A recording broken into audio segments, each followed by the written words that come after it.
vehicle sales slow, as we talked about, and margins erode and costs rise, fixed operations, we have to lean into it.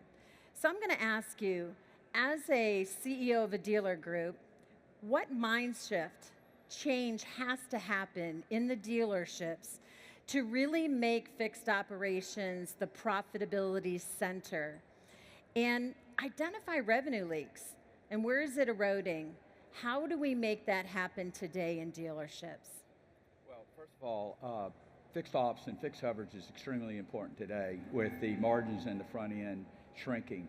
And dealers need to have a way to identify where they have revenue leaking, discounts going on, broken labor op codes, maybe their parts matrix isn't correct where they're maximizing parts revenue. So all of those areas are important. In our organization, fixed ops is what takes the highs and or the lows out of the car business that we always have, and so it's extremely important, and I think every dealer should focus on parts and service or fixed coverage so that they can always remain profitable no matter what the situation is with the vehicle sales in the front end. And we really think about it, it takes us starting it from the top of the organization, about creating that culture that really embraces fixed operations, and I know you and the Giles Automotive team have definitely done that. William or Robert, would you like to add a little bit to that? Yeah, kind of just going off what Bob said, I think sometimes we forget how important that part of our business is, and looking at it from the same lens as we often do as our finance department, right? So those advisors see more clients on a daily basis, so holding them accountable, giving them the tools and the training to be successful goes a long way in helping us, like Bob says, take out the lows.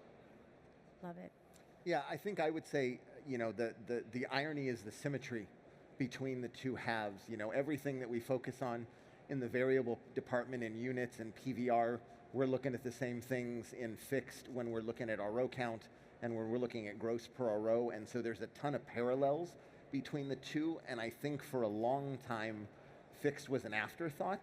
And then when you get into the tough times, you know, as Bob alluded to, that's sort of what keeps you afloat and keeps the ship going, you know, in those times when maybe the variable side isn't, you know, at its peak. And Maureen, I'd like to add that I kind of had a shift in our focus with service advisors about 10 years ago, realizing that we need to treat them just like we do our sales staff.